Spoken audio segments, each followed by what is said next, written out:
అందుకే ఎప్పుడు విడి కాపురాలు పెడతాం, మేము విడిగా ఉంటామంటే ప్రోత్సహించకూడదు పెద్దవాళ్ళు ఎవరు. పెద్దవాళ్ళతో కలిసి ఉండండి, అన్ని విధాలా బాగుంటుందని చెప్పాలి. ఎందుకంటే ముఖ్యంగా ఈ రోగాలు వ్యాపిస్తున్న దాంట్లో చూడండి అమ్మా, పెద్దవాళ్ళు చాలా ధైర్యంగా ఉన్నారు, యువతరం కంగారు పడిపోతుంది.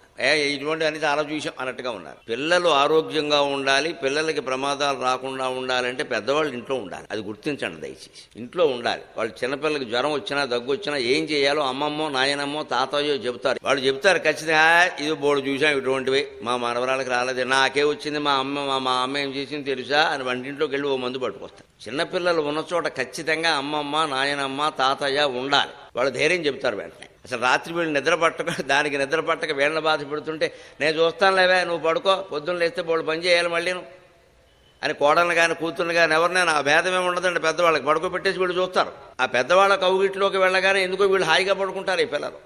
ఎందుకంటే ఆ ప్రేమ అంతే, ఇది నిష్కల్మషమైన ప్రేమ.